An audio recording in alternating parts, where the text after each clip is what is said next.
Welcome back to the channel of Ayurveda Marathi. तर आज आपण वन शॉट एल्बो जॉईंट घेऊया. This is going to be very beneficial for exams as well.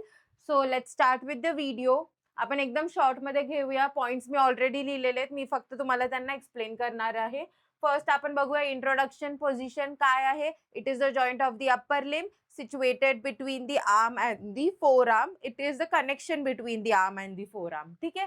Type मध्ये सगळ्यात आधी modern नुसार आपण काय लिहिणार आहे? It is synovial joint, variety hinge, किंवा तुम्ही कॉम्प्लेक्स जॉइंट पण लिहू शकता बिकॉज याच्यामध्ये दोन पेक्षा जास्त बोन्सची इन्व्हॉल्वमेंट आहे. Humerus, radius and ulna. ठीक आहे. आणि आयुर्वेदानुसार हे बहुचल संधी असेल किंवा त्यालाच आपण हिंज जॉइंटलाच आयुर्वेदामध्ये कोर संधी म्हणतो. लिमिटेड मुवमेंट आहे कंपॅरेटिव्हली, बट कोर संधी इथं लिहायचंय.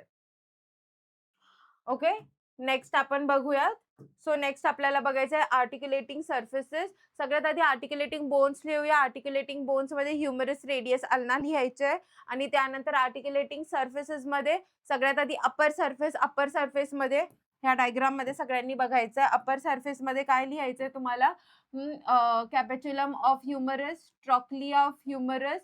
लोअर सर्फेस मध्ये upper surface of the head of the radius and trochlear notch of the ulna. हे तुम्हाला लिहायचंय कशामध्ये? आर्टिक्युलेटिंग सर्फेसेस मध्ये. त्यानंतर आपल्याला फॉर्मेशन ऑफ दी जॉइंट लिहायचं आहे. आता फॉर्मेशन ऑफ दी जॉइंट मध्ये डिटेल मध्ये एक एक गोष्ट लिहायचं आहे. म्हणजेच काय? Upper part of the head of the radius articulates with the capitulum of the humerus. Second मध्ये काय लिहिणार तुम्ही? Trochlear notch of ulna articulates with the trochlea of the humerus. Third मध्ये काय लिहिणार? हे जे जॉइंट आहे याच्याबद्दल एक्सप्लेन करणार आहे. That is superior radio ulnar joint. म्हणजे radius articulates with ulna through a notch that is known as radial notch present. आणि त्याला आपण काय म्हणू? Superior radio ulnar joint. Next आपण फॉर्मेशन झालं. त्यानंतर ligaments of the elbow joint. So ligaments of the elbow joint मध्ये initially आपल्याला 6 लिगामेंट्स बघायचे आहेत. कोणकोणते आहेत ते 6 लिगामेंट्स? मी फक्त नावं लिहिणार आहे आणि त्याच्या थ्रू आपण एक्सप्लेन करूयात. सो फर्स्ट लिगामेंट असणार आहे आपला आर्टिक्युलेटिंग कॅप्सूल. आर्टिक्युलर कॅप्सूललाच आपण कॅप्सुलर लिगामेंट पण म्हणू शकतो किंवा फायब्रस कॅप्सूल पण म्हणू शकतो. सो आर्टिक्युलेटिंग कॅप्सूल किंवा कॅप्सुलर लिगामेंट याच्यामध्ये सगळ्यात आधी आपल्याला लिहायचं याचा एक्सटेंट. एक्सटेंट म्हणजे तो कुठून ते कुठपर्यंत जातोय. ठीक आहे. एक सेकंड. कॅप्सुलर लिगामेंट. ठीक आहे. फर्स्ट लिगामेंट कुठून जाईल तर तो lower end of humerus up to the annular ligament और the superior radio ulnar joint इथपर्यंत आपल्याला त्याचा एक्सटेंट लिहायचा आहे. ठीक आहे. त्यानंतर कोणकोणते स्ट्रक्चर्स त्याच्यामध्ये एन्क्लोज असतात किंवा कोणकोणते स्ट्रक्चर्स त्याच्या आत प्रेझेंट असतात आपल्याला त्याच्याबद्दल लिहायचे आहेत. कोणकोणते स्ट्रक्चर्स असतात? Will start from the humerus. सगळ्यात आधी काय एन्क्लोज होणार? Capitulum, trochlea. त्याच्यावरती जे फोसा असतात, रेडियल फोसा, कोरोनॉइड फोसा तो पण, मागचा फोसा, ओलेक्रेनॉन फोसा तो पण, असे 5 ह्युमरसचे structure plus head of the radius म्हणजे रेडियसचा स्ट्रक्चर आणि ट्रॉक्लियर नॉच हे सगळे स्ट्रक्चर्स त्याच्यामध्ये एन्क्लोज होतात. कशामध्ये? त्या आर्टिक्युलर कॅप्सूलमध्ये. ठीक आहे. इथपर्यंत सगळ्यांना क्लिअर आहे. सो बेसिकली आर्टिक्युलर कॅप्सूल इथपर्यंत जाईल. ही पूर्ण जो पर्पल कलरचा स्ट्रक्चर दिसतोय ना, that is nothing but the articular capsule only. तो लपलेला आहे तसं. सो हे झालं आपल्या आर्टिक्युलर कॅप्सूल बद्दल. नेक्स्ट आपलं असणार आहे सायनोव्हियल मेम्ब्रेन मध्ये. सायनोव्हियल मेम्ब्रेन मध्ये काही स्पेसिफिक तुम्हाला लिहायची गरज नाहीये. तुम्ही फक्त एवढं म्हणू शकता की it lies in close contact with the articular capsule और it is present inner to the articular capsule. हे लिहिलं तरी मोर दॅन सफिशियंट असणार आहे. त्याच्यानंतर थर्ड लिगामेंट आहे अँटेरियर लिगामेंट. थर्ड आणि फोर्थ आपण एकत्र करू. अँटेरियर लिगामेंट आणि फोर्थ आहे पोस्टेरियर लिगामेंट.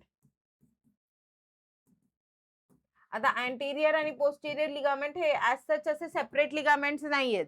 ह्यांना काय झालेलं आहे? जो आपला आर्टिक्युलर कॅप्सूल होता तोच फक्त अँटेरियरला थिक झाला एक्स्ट्रा थिकनेसनी, म्हणून त्याला अँटेरियर लिगामेंट सेपरेट लिगामेंटचं नाव दिलेलं आहे. तसंच जेव्हा तो पोस्टेरियर साइडने एक्स्ट्रा थिक झाला तर तेव्हा त्याला पोस्टेरियर लिगामेंटचं नाव दिलेलं आहे. सो बेसिकली तुम्ही यांच्यामध्ये आत लिहिताना काय लिहायचंय? Thickening of the capsule anteriorly, thickening of the capsule posteriorly. एवढं लिहिलं तरी मोर दॅन सफिशियंट असणार आहे. त्यानंतर आपण नेक्स्ट बघूया आपला आहे ulnar collateral ligament and radial collateral ligament. सगळ्यात आधी अल्नार कोलॅटरल लिगामेंट बघूया. नावातच आहे, अल्नापर्यंत जाणार आहे. तो बघा दोघांचे स्टार्ट पॉइंट तर एकच असणार आहे, पण बोन एक असणार आहे, पण त्याच्या पण स्पेसिफिकेशन्स वेगळ्या वेगळ्या असणार आहे. आता अल्ना मीडियल साइडला प्रेझेंट असणार आहे. सो अल्नार कोलॅटरल लिगामेंट कुठून स्टार्ट होईल? Medial epicondyle of the humerus to the ulna bone किंवा बेस ऑफ दी अल्ना लिहिलं तरी चालेल. तर हे अपेक्स आणि बेसचा कॉन्सेप्ट तुम्हाला लिहायचा आहे. हा स्पेसिफिकेशन्स द्यायचं असेल तर मीडियल साइड ऑफ अल्ना पण तुम्ही लिहू शकता. हा त्याच्यानंतर हे झालं त्याचा एक्सटेंट, बरोबर. त्याच्यानंतर त्याचा शेप लिहायचा. अल्नार को ligament ulnar collateral ligament is triangular in shape because it has 3 bands. 3 bands कोणकोणते आहेत? तर ते 3 बँड इथे आपल्याला खूप क्लिअरली विजिबल होत आहेत. मी तुम्हाला 3 याच्यानी दाखवते. First is the anterior band, जे मी येलो कलरनी मार्क केलेलं आहे. ठीक आहे. Next is the posterior band, जे मी ऑरेंज कलरनी मार्क केलेलं आहे. त्यानंतर असणार आहे आपला ट्रान्सवर्स बँड, त्यालाच आपण ऑब्लिक बँड पण म्हणतो, जे मी रेड कलरनी मार्क केलेला आहे. आता टोटल जर हा स्ट्रक्चर बघितला पिंक कलरच्या याच्यानी, तर हा कसा दिसतोय? ट्रायंग्युलर स्ट्रक्चर दिसतोय, बरोबर. सो म्हणून त्याला ट्रायंग्युलर इन शेप सांगितलेलं आहे. 3 बँड्स कोणकोणते ते लर्न झाले असतील. काय काय आहे? Anterior band, posterior band and transverse band. ठीक आहे, क्लिअर. नेक्स्ट आपल्याला बघायचंय रेडियल कोलॅटरल लिगामेंट.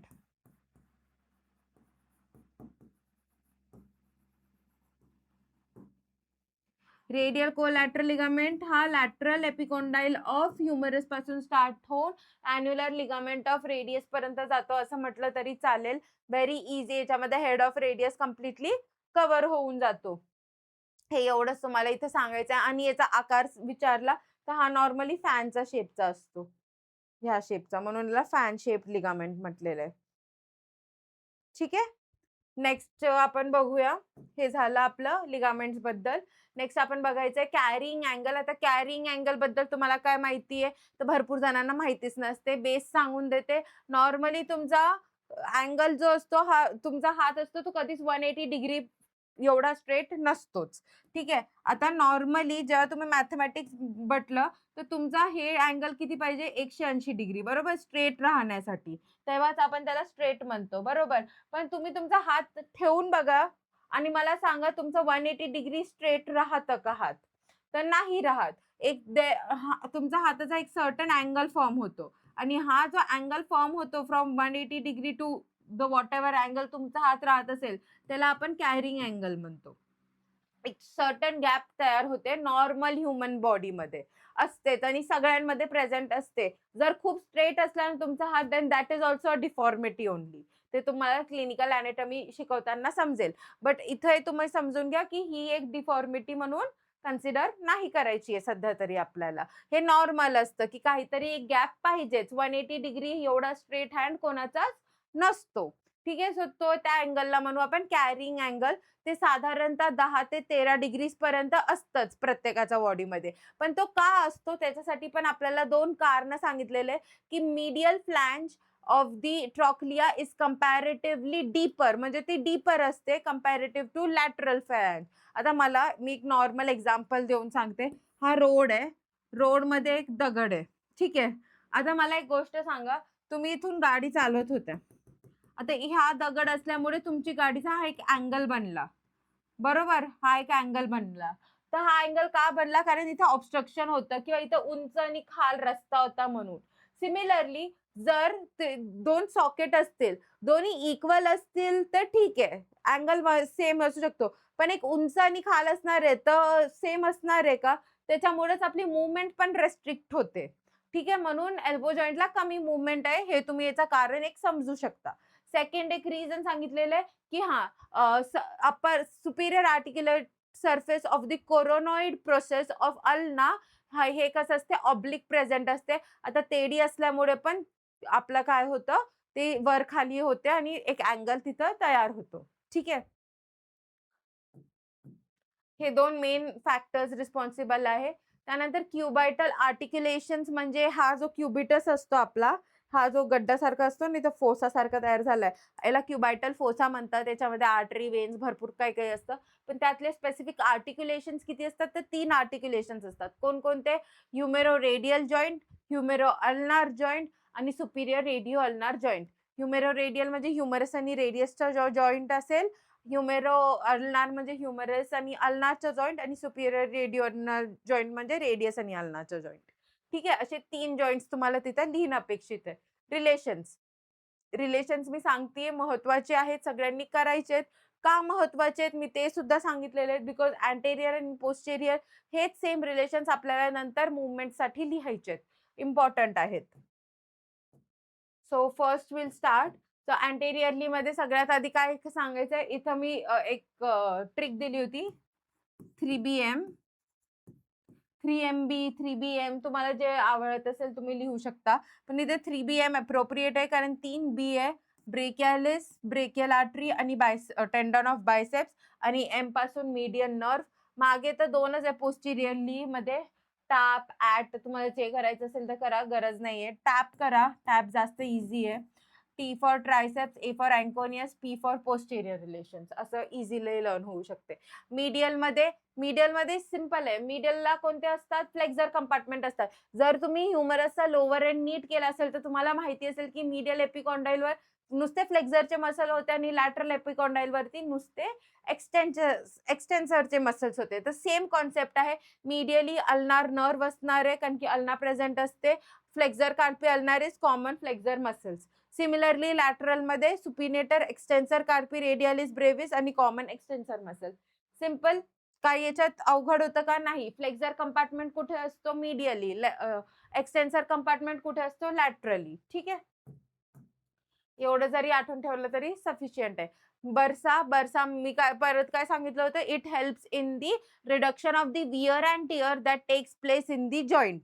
बरोबर? During a movement of joint. तर बर्सा हे टोटल किती आहे? 4 टाइप्स ऑफ बर्सा आहे आपल्या एल्बो जॉइंटमध्ये. कोणकोणते 4 बर्सा आहे? सबक्युटेनियस ऑलेक्रेनॉन बर्सा, सबटेंडिनियस ऑलेक्रेनॉन बर्सा, इंट्राटेंडिनियस ऑलेक्रेनॉन बर्सा आणि बायसिपिटो रेडियल बर्सा. हे 4 तुम्हाला लक्षात ठेवायचे आहेत. आता अजून एक गोष्ट इथं ध्यानात ठेवा कारण सेम आपल्याला नंतर क्लिनिकल अॅनाटॉमीसाठी मदत होणार आहे. 3 बर्सा हे ऑलेक्रेनॉनशी रिलेटेड आहे. सबटेंडिनियस, सबक्युटेनियस आणि इंट्राटेंडिनियस. आता ऑलेक्रेनॉनशी रिलेटेड म्हटल्यावर कुठे असणार आहे? पोस्टिरियरली प्रेझेंट असणार आहे. ही गोष्ट फक्त ध्यानात ठेवा. ठीक आहे. ब्लड सप्लाय मध्ये तुम्ही आर्टेरियल अॅनास्टोमोसिस लिहायचंय. Why arterial anastomosis? इथं बर्साची पोझिशन आहे बघा, पोस्टेरियरलीच मॅक्सिमम प्रेझेंट आहे. 1, 2, 3 हे ओलेक्रेनॉनचंच आहे. सबटेंडिनियस, इंट्राटेंडिनियस आणि ओलेक्रेनॉन बर्सा सबक्युटेनियस आहे. क्लिअर इथपर्यंत सगळ्यांना? नेक्स्ट ब्लड सप्लाय मध्ये मी सांगत होते आर्टेरियल अॅनास्टोमोसिस द्यायचा बिकॉज हे भरपूर सारी आर्टरीज असतात, मसल्स, वेन्स, लिगामेंट्स असतात, एकत्र फॉर्म होतात तर अॅनास्टोमोसिस होतो. एक्झॅक्टली कोणती कुठे सप्लाय करते हे कळत नाही. मग तिथे आपण आर्टेरियल अॅनास्टोमोसिस लिहू शकतो. हे स्पेसिफिकली एल्बो जॉइंट साठी सांगितलेलं आहे. त्यानंतर नर्व सप्लाय मध्ये radial nerve, ulnar nerve, median nerve, musculocutaneous nerve तुम्ही लिहू शकता. मूव्हमेंटमध्ये 2च मूव्हमेंट इम्पॉर्टंट आहेत, फ्लेक्शन आणि एक्सटेन्शन. फ्लेक्शन मध्ये अँटेरियर कंपार्टमेंट कामात येणार आहे विच इज अगेन मीडियल साइडचा आणि एक्सटेन्शन मध्ये पोस्टेरियर कंपार्टमेंट कामात येणार आहे विच इज अगेन लॅटरल साइडचा कंपॅरेटिव्हली. ठीक आहे.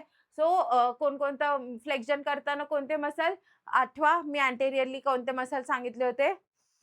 ब्रेकियालिस, टेंडॉन ऑफ बायसेप्स आणि एक एक्स्ट्रा लिहायची आहे ब्रेकियो रेडियालिस आणि पोस्टेरियरली कोणते सांगितले होते?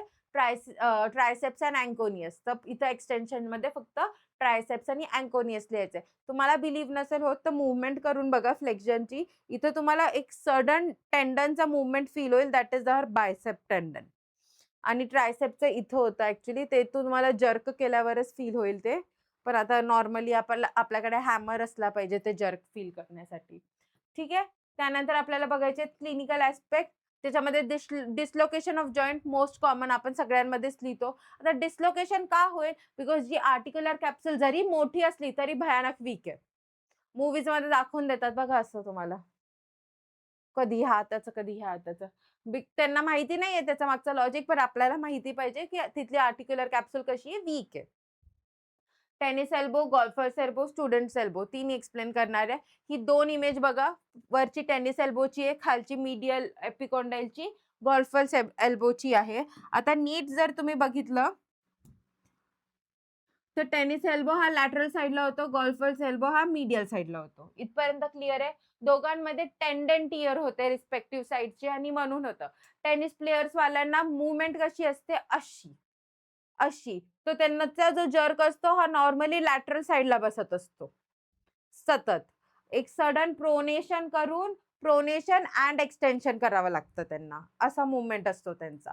बरोबर? त्यामुळे त्यांना टेनिस एल्बो म्हणजेच आपला कोणती लॅटरल टेंडनची टिअरिंग असू शकते. लॅटरल एपिकॉन्डाइलवरती टेंडनची टिअरिंग असू शकते आणि गोल्फर्स एल्बोमध्ये गोल्फर्स कसे करतात, स्ट्रेट हात ठेवावा लागतो त्यांना आणि असा जर्क द्यावा लागतो. त्यांच्यामध्ये जर्क इथं लागतो, मिडल एपिकॉन्डाइलवरती. म्हणून तिथलं टेंडनची टिअरिंग असू शकते. समजलं? टेनिस एल्बो आणि मीडियल एपिकॉन्डाइलमध्ये, गोल्फर्स एल्बोमध्ये. नेक्स्ट आहे स्टुडंट्स एल्बो. आता तुम्ही मला सांगाल तुम्ही क्लासमध्ये कसं बसता?